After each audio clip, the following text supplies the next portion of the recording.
Бұл ауелге келген адамдарға қарасаңыз, осылардың жәннетпен пайғамбарымыз салсам, тірі кезінде жәннетпен сүйіншілеп жүрген адамдар ғой.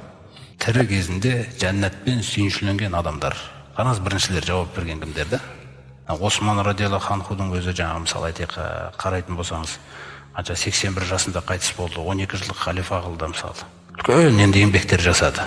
Мысалы 12 жылдық халифалық кезінде екі Әл-Харам мешіті мен екі мешіттің кеңейтіп, ең бірінші кеңейту реконструкциясын жасаған сол кісі. Одан кейін Құранды андай кітапқа жинап берген бірінші сол кісі. Міне, оған дейін әртүрлі кітаптарда, нұсқаларда, терілерде, тағы да басқа нәрселерде жүрген еңбегі. Ол кісінің кезінде мына Армения ашылған, Грузия ашылған. Арменияға ислам келген, Грузияға дейін кірген кездер болған. Кавказдың, Албанияның Кавказға қараған жақтары, Африкаға келген, Иранның мысалы анау Карман, Харасан деген жерлеріне дейін. Ойлаңыз, ана Сиджистан деген жері бар, Иран мен Ауғанстанның ортасына дейін. Сол жаққа дейін әкеп тастаған дінді. Сағид ибн Заид деген сахаба айтады, біз бір күні жаңағы бір кісі келді да осындай нәрсені айтты дейді. Аллахтың елшісі, мен бір түс көрдім, айтып берейінші дейді. Өйткені пайғамбарымыз өз кейде сұрайтын, кім түс көрді бүгін, айтыңдаршы дейді. Сол кезде ол кісі айтты, мен мынандай бір түс көрдім, мен түсімде бір таразының түскенін көрдім дейді. Көктен бір таразы түсті дейді. Сосын сол таразыға сіз салындыңыз, сосын Абу Бәкір салынып еді, сіз басып кеттіңіз дейді.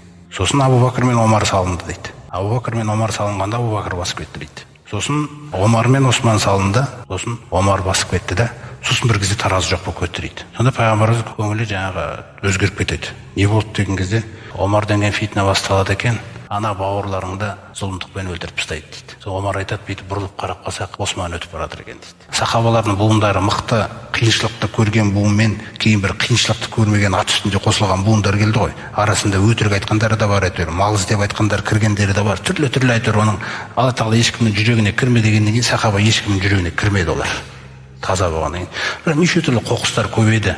Жаңағы юдейлердің арасынан өтірік мұсылман болғандар, Абдулла ибн Саба деген бір кісі, жаңағы өтірік исламды қабылдап, тақуа болып, көптеген адамдарды ана бірдеңке болса тамақ үшін, не үшін ренжи салатын адамдар болады ғой бір. Османның төңірегіне жала жауып, Осман өзінің туысқандарын ғана жинап отыр екен, ешкімге бермейді екен, сөйтпейді екен дегенге біраз адамдар жинап, соған өлтіруге бел байлап қойды ғой. Сонда бір жауыздар келіп Османды өлтірмекші болғанда, сахабалар біз сізді қорғаймыз деп қасына келгенде, сахабалар өтінем сендерден күллерің кетіп қалыңдаршы дейді. Менің иштиқадым дейді, мені өлтірсе тоқтайтын шығар бұл фитна дейді. Мені ғана іздеп тұр ғой дейді. Сол ораза кезі Құран оқып отқан, осындай ауызға жаңағы берік Құранды оқып отқан кезінде, өлтіріп қаны жаңағы Құранға шашыраған кезі, осындай еңбек сіңірген 81 жасында өлтірді ол кісіні. Жауыздықпен өлтіріп қойды да. Қараңыз. Бірақ онымен тоқтаған жоқ. Одан кейін олар ары қарай фитнаны юдейлер ары қарай кіргізіп жіберді. Мұсылман деген нәрсе, Құран біз бүйтіп өзімізше намаз оқып жүріп нетеміз дейміз ғой. Мына юдейлердің шахматный доскаға саласылады екен ғой бізді. Сол ести саған. Абдулла ибн Саба келді, мынандай нәрсені айтты мысалы. Шала мұсылмандарға келді, былай деп айтты. Муса пайғамбар өмірден озғаннан кейін оның тұлға деген ұғымы болады дейді ақидада. Көрдіңіз бе қандай нәрсе? Оның тұлғасы барды да Юшаққа қонды дейді. Сол секілді дейді. Ана пайғамбар дүниеден озғаннан кейін оның тұлғасы барып Алиге қонды да Осман тартып алған билікті деген дейді. Көрдіңіз, өлтіртіп, одан кейін екінші фитнаны дайындап қойған. Енді не істейміз? Осман өлді деп тұрған кезде жаңағы білімі жоқ мұсылмандардың көбісі сол кезде. Сол кезде айтты, сол Османды өлтірткен Али сияқты дейді. Ал керек болса. Бітті. Одан кейін оңбай қалды. Қиын жағдайлар болды деді. Сахабалар енді жүректері таза, қандай нәрселер, қаншалықты қиыншылықтардан өтті осындай.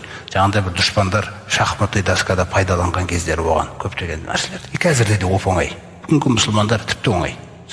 Соқтан кішкене санада дұрыс болу керек. Әрбір істеп жатқан сөз, әрбір естіп жатқан бұқаралық ақпараттағы нәрселердің барлығы сапалы нәрсемен жұмыс істеу керек.